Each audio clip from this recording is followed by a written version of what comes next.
오늘 하나님께서 우리에게 주시는 말씀은 마태복음 4장 18절부터 20절까지의 말씀입니다. 마태복음 4장 18절부터 20절까지의 말씀입니다. 하나님의 말씀을 다 같이 한 목소리로 봉독하시겠습니다. 갈릴리 해변에 다니시다가 두 형제 곧 베드로라 하는 시몬과 그의 형제 안드레가 바다에 그물 던지는 것을 보시니 그들은 어부라 말씀하시되 나를 따라오라 내가 너희를 사람을 낚는 어부가 되게 하리라 하시니 그들이 곧 그물을 버려두고 예수를 따르니라. 아멘.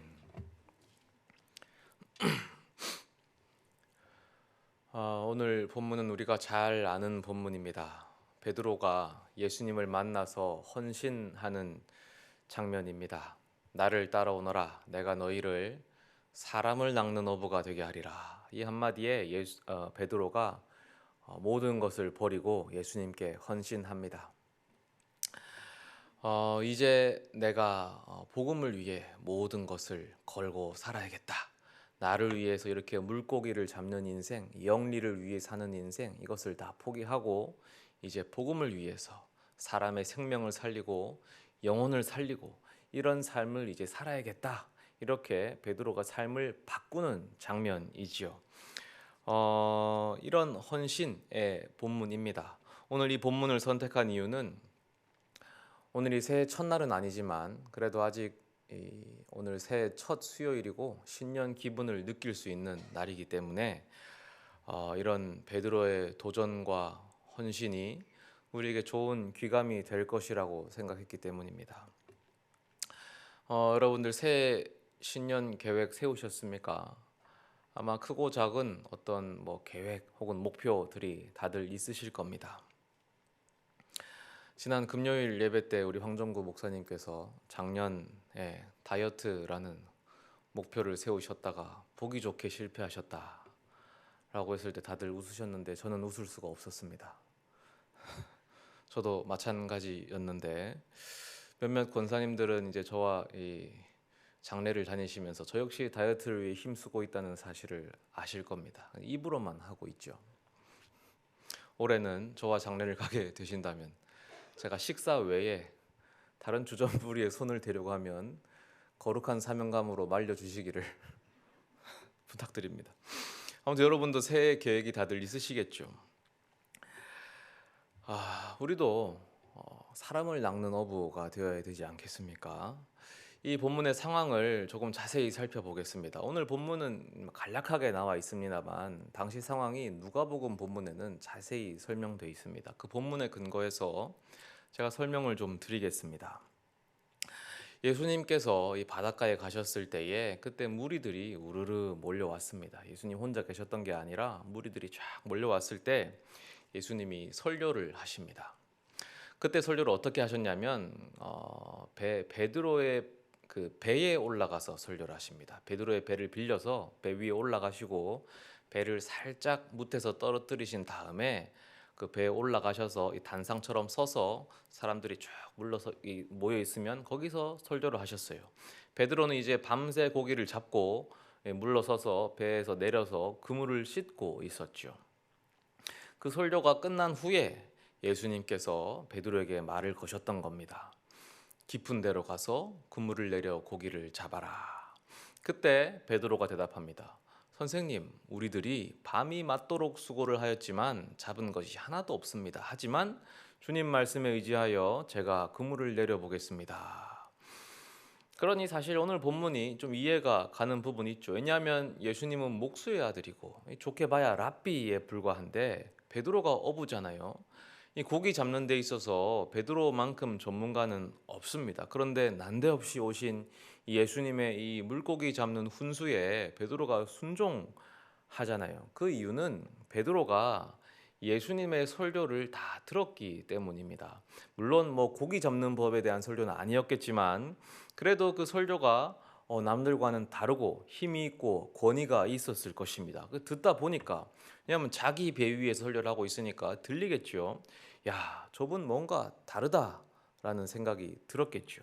그런데 그분이 예배가 끝나고 설교가 끝나고 오시는 겁니다. 그리고 하시는 말씀이 자, 배를 잘 썼다, 고맙다가 아니라 깊은 데로 가서 그물을 던져라 였습니다.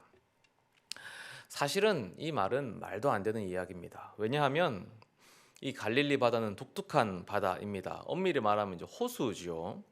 이 호수에 사는 물고기들은 낮에는 바위 아래에 숨어 있습니다. 그래서 잡히지 않습니다. 그래서 밤에 보통 낚시를 하는데 밤에도 특별히 이 깊은 곳에서는 낚시를 하지 않고 얕은 곳에서만 낚시를 하게 되어 있습니다. 왜냐하면 호수기 때문에 그 호수로 물려드는 물들, 호수로 유입되는 물에 특별히 산소가 많고 그래서 먹을 것들이 얕은 곳에 몰려 있어서 물고기들은 얕은 곳에 있습니다. 그렇기 때문에 거기 어부들은 밤에 얕은 곳에서 그물질을 합니다. 그걸 누가 제일 잘하느냐? 베드로가 잘 알지요. 그래서 베드로가 밤새 얕은 곳에서 물질을 하고 이제 아침이 되어서 공식 퇴근 시간입니다. 그래서 그물을 씻고 있는 거예요. 근데 예수님이 와서 뭐라고 하십니까? 깊은 데로 가서 그물을 내려라. 그것도 이제 낮이잖아요. 그러니까 말도 안 되는 이야기를 하시는 거. 정말 물고기 잡이라고는 하나도 모르는 말씀을 하신 겁니다. 그런데 베드로는 일단 순종해 보는 겁니다. 이 사람 설교를 들어보니까 왠지 모르게 권위가 있고 힘이 있으니 내가 우선 순종해 보겠다. 그리고 해봤는데 엄청난 양의 물고기가 잡히죠. 도저히 혼자 힘으로는 그물을 끌어올릴 수가 없어서 동료들을 손짓으로 불러서 도와달라고 했습니다. 그리고 그때 예수님이 하신 말씀이 이 말씀입니다. 나를 따라오너라. 내가 너희를 사람을 낚는 어부가 되게 하리라. 그랬더니 베드로가 곧 그물을 버려두고 예수님을 따라서 쫓아가게 됩니다. 그런데 이 베드로가 이렇게 갑작스럽게 예수님을 따라갈 수 있었던 속마음은 무엇이었을까요? 어떻게 이렇게 급진적인 헌신이 가능했을까요?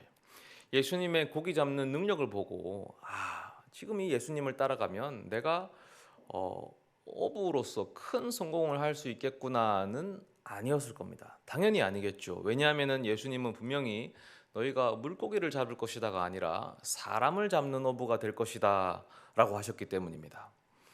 사람을 낚는 어부, 이게 도대체 뭘까요? 우리는 이것이 복음 전도자의 직분이라고 당연히 생각하지요. 사람을 구원하는 직분. 그래서 베드로가 이 순간 사람의 생명을 살리고 영혼을 구원하는 것에 대한 비전에 눈을 뜨고 그 소명에 눈을 떴다고 생각합니다.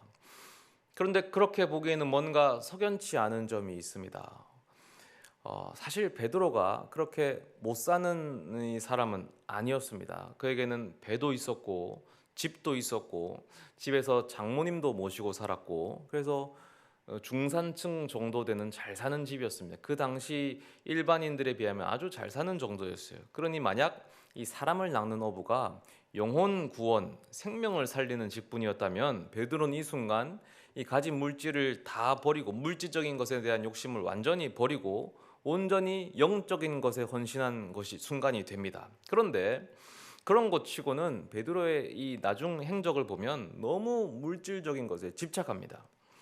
이 물질적인 이스라엘 나라에 대단히 몰입하지요. 욕심을 버리지 못합니다. 그것을 보여주는 대표적인 사례가 이 가이사랴 빌립보에서의 예수님과의 이 대화 문답입니다. 너희는 나를 누구라 하느냐? 그때 베드로가 대답하기를 주는 그리스도시요 살아계신 하나님의 아들이니이다. 물론 대답을 잘했지만 이 대답이 곧 사실은 지상에서 왕으로 군림할 그 왕으로서 예수님에 대한 기대이고 욕심이었음이 곧 드러납니다. 예수님의 뜻과 베드로의 뜻이 완전히 다르지요. 예수님께서 나는 고난받고 죽어야 한다라고 밝히시자 베드로가 그 길을 막아섭니다. 이 가이사랴 빌립보에서의 문답이 베드로의 일관된 방향성을 보여줘요. 베드로는 사실 뭔가를 희생하고 포기하고 헌신했다고 보기는 어렵습니다. 영혼과 생명을 위해서 더 어렵고 힘든 길을 선택했다고 보기에는 사실 조금 힘든 거예요. 물론 지금 당장은 어려울 수 있지만 왜냐하면 안정된 생활을 당장은 포기해야 했으니까. 그러나 베드로가 꿈꿨던 생활은 왕족의 생활, 귀족의 생활이었습니다. 그러니까 요한과 야고보가 예수님께 가서 말하잖아요. 예수님 나중에 왕이 되시면 좌우편에 저희를 앉혀 주십시오 했을 때 베드로가 상당히 언짢아야죠. 왜냐하면 그 자리는 자기가 노리던 자리니까요. 따지고 보면 자기 자리가 맞습니다. 이 제자 서열로도 자기가 높고 제자로 불림 받은 것도 자기들이 먼저고, 그러니까 자기가 돼야 되는데 지금 요한과 야고보가 불법 로비 활동을 펼쳐서 그 자리를 새치게 하는 거니까 상당히 불편하지요. 이렇게 베드로가 제자 말년에도 그 영적인 세계에 대해서 전혀 이해를 하지 못하는데 어떻게 제자로 불림받은 이 첫 순간에 그 영적인 세계에 대해서 알고 거기에 대해서 헌신을 한단 말입니까? 그럴 수가 없겠죠. 사실 이 사람을 낚는 어부라는 것은 구약에 나오는 이 정확한 이미지가 있습니다. 구약 예레미야에서 마지막 날 종말 심판에 대한 이미지로 명확하게 나오고 있습니다. 예레미야 16장 16절에서 18절인데요. 화면을 보시면 됩니다. 제가 읽어드리겠습니다. 여호와의 말씀이니라. 보라, 내가 많은 어부를 불러다가 그들을 낫게 하며 그 후에 많은 포수를 불러다가 그들을 모든 산과 모든 언덕과 바위 틈에서 사냥하게 하리니 이는 내 눈이 그들의 행위를 살펴보므로 그들이 내 얼굴 앞에서 숨기지 못하며 그들의 죄악이 내 목전에서 숨겨지지 못함이라.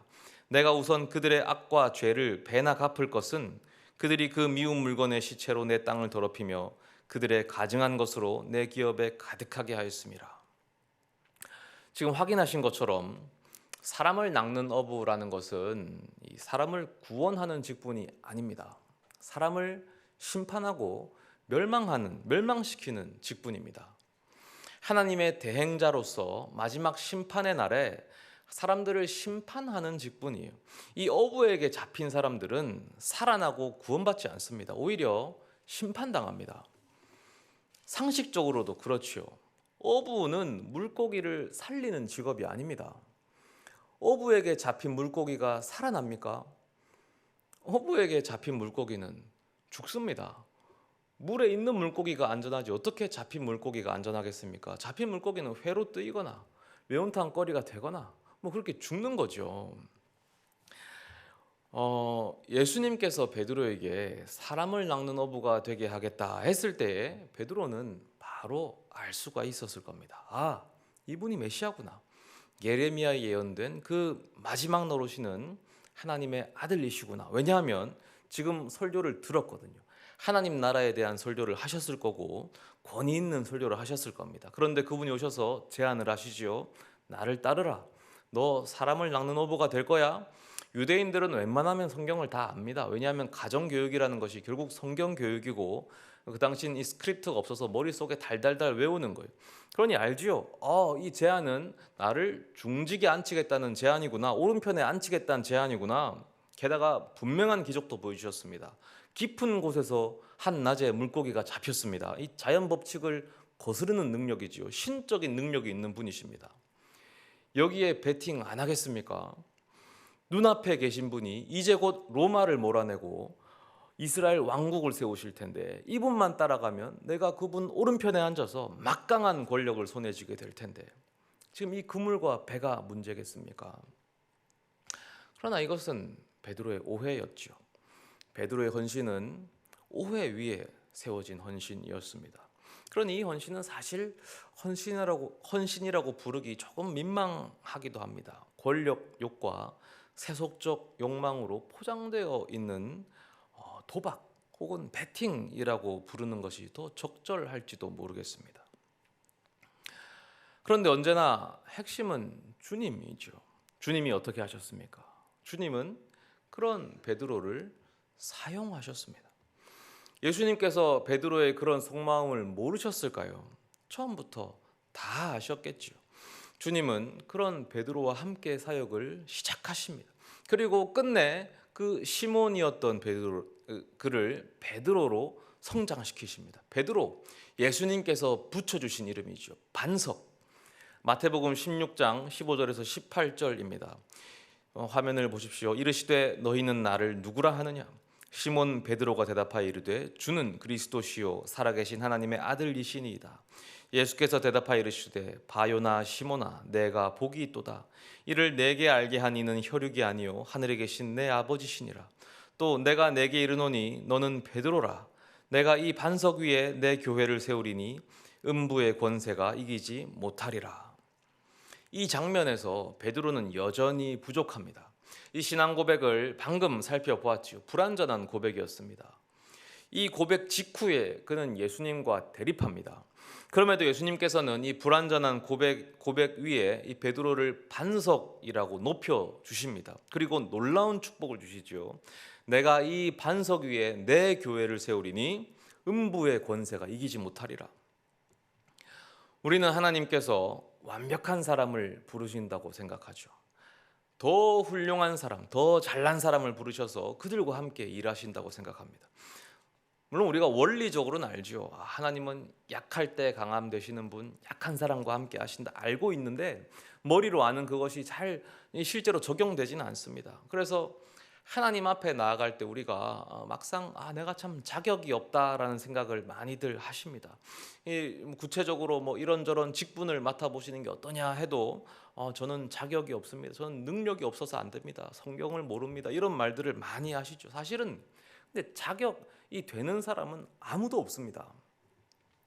제 이야기를 솔직히 들려드리면 여러분이 저를 어떻게 느끼시는지 모르겠지만 저는 사실 좀 당당하거든요. 어디서나 자신감이 좀 넘칩니다. 근데 그게 제가 스스로 자격이 있고 능력이 많다고 생각해서 그런 것이 절대 아닙니다. 요즘에 우리 교회가 종종 외부에서 목사님들을 자주 모시지 않습니까? 이 말씀을 듣고 하는데 이 장로님들께서도 저희 부목사들에게 말씀 전하실 좋은 분 계시면 좀 추천해 달라라는 말씀을 하시는데 저는 사실 근데 여기만 있었어 가지고 아는 목사님들도 잘 없고 있어봤자 제 동기들을 다 그냥 부목사 사역하고 계시는 분들이라서 없어요. 그런데 생각을 해봤습니다. 제가 그 부목사들에게 여기 와서 뭐 부탁을 한다, 말씀 부탁을 했다. 그럼 올 수 있을까? 못 오겠더라고요. 왜냐하면 첫째로 그분들이 교회 사역에 얽매여 있으니까 오기 힘들 것이고, 둘째로 여건이 허락된다 해도 스스로가 아마 부담이 돼서 잘 못 오겠다라는 생각이 들었습니다. 근데 만약에 나라면 어떻게 할까? 저는 어떻게 할 것 같습니까? 부르면 바로 갑니다. 약간 여건만 허락되면 앞뒤 가리지 않고 가서 합니다. 왜 그러냐? 내가 실력이 좋아서 그런 게 아니라 저는 진짜 저의 부족함을 잘 알거든요. 저는 솔직히 말씀드리면 예전에 잠깐 저는 제가 잘난 줄 알았던 적이 잠깐 있었습니다. 정말 쥐뿔도 없을 때 그때는 나 되게 잘한다. 전도사 목사들은 왜 저렇게 못하냐 이럴 때가 있었는데 지금은 참 내가 모자라던 걸 알아서 자다가 이불킥도 많이 하고 왜 이렇게 부족한가, 왜 그런 실수를 했나, 잘못을 했나 이렇게 하거든요. 제가 얼마 전에 교회에서 유튜브 방송이 안 나갔을 때가 있죠. 그런 시기가 있었는데 그때 새벽 예배 때였습니다. 한 번은 예배를 인도하다가 제가 이 자리에 설교하다가 좀 많이 울었던 적이 있는데 그때도 왜 울었냐면 목사로서의 저의 부족함을 말씀드리다가 눈물이 나서 눈물이 그쳐지지 않더라고요. 너무 가슴이 아프더라고요. 이 부족한 놈이 목사가 돼가지고 저는 방금 여기 오르기 전에 저 기도하는데 무슨 기도가 나오냐면 하나님, 제 진심입니다. 어쩌다가 이런 못난 놈을 목사로 부르셔가지고 하나님 이 고생을 하십니까? 정말로 그렇습니다. 그럼에도 불구하고 제가 당당히 이 자리에 서는 것은 제가 확실히 아는 게 뭐냐면 하나님이 나와 함께 하신다라는 믿음이 있어서 그렇습니다. 하나님이 불러주시면 서는 거죠. 하나님이 나를 쓰시면 내 실력이 문제가 아니라는 것을 알기 때문에 그 깡을 하나 갖고 서는 겁니다. 베드로는 실력도 없었고 동기도 불순했고 그 속이 욕심과 욕망으로 가득가득 차 있었습니다. 물론 이것이 100%다 악하다는 게 아닙니다. 그렇게 보시면은 좀 곤란해집니다. 사람은 복잡한 존재지요. 선한 동기도 있고 악한 동기도 있습니다. 섞여 있는 겁니다. 그러나 중요한 것은 주님이 그 모든 것을 용납하셨다는 거예요. 주님은 완전하신 분이지요. 그 완전하신 분께서 우리의 불완전함을 용납하신다는 거예요. 그리고 우리를 변화시킨다는 것입니다. 그래서 베드로가 결국 교회의 반석이 되고 말지요. 오늘 1월 4일입니다. 제가 다시 한번 새해 계획에 대해서 여쭙습니다. 여러분 새해 계획 세우셨습니까? 작심삼일이라는 말이 있습니다. 오늘 1월 4일 작심삼일이 지나고 새로 계획 세우기 참 좋은 날입니다. 우리가 세우는 계획 속에는 언제나 우리의 욕심이 들어 있습니다. 우리의 욕망도 들어 있고 깨끗하지 못합니다. 물론 겉보기에는 좋아 보일 수 있죠. 겉보기에는 순수해 보이고 아주 신앙적으로 훌륭해 보이기도 합니다. 실제로 훌륭한 면이 있죠. 훌륭한 헌신이 섞여 있습니다. 오늘 함께 본 베드로의 헌신처럼 말이죠. 베드로의 헌신은 한편으로는 위대한 헌신이었습니다. 그 자체로 감동적이죠. 가진 모든 것을 버리고 예수님께 헌신하고 일시에 따른다는 것은 분명 보통 사람은 할 수 없는 것입니다. 야, 나는 저 정도는 못하겠다. 저건 보통 사람 못하는 거 힘들다. 이런 생각을 하게 마련이죠. 하지만 자세히 보니 어떻습니까? 그도 우리와 똑같죠. 그의 헌신 속에도 세속적 욕망과 개인적인 이기심이 한가득 들어있음을 발견합니다. 마치 우리가 세운 또 우리가 세우게 될 그런 목표와 계획과 마찬가지입니다. 우리가 아무리 주님 앞에 헌신되어 있다고 한들 그 속에도 내가 잘 되고자 하는 마음, 또 내 자식만 더 잘 되고자 하는 마음, 우리 부모, 내 사업, 그런 이기적인 생각이 가득 들어 있습니다. 벗어날 길이 없죠. 그럼 어떻게 해야 할까요? 우리가 오늘 이 베드로의 출발점에서 그 해답을 찾을 수가 있습니다. 주님과 함께 가면 되는 것입니다. 주님을 따르는 것이 중요합니다. 사실 핵심은 사람을 낚는 어부에 있는 것이 아닙니다. 주님을 따르는 것, 여기에 핵심이 있습니다. 사실 어떻게 보면 주님이야말로 사람을 낚는 어부였습니다. 주님이 먼저 좀 베드로를 헷갈리게 한 면이 있죠.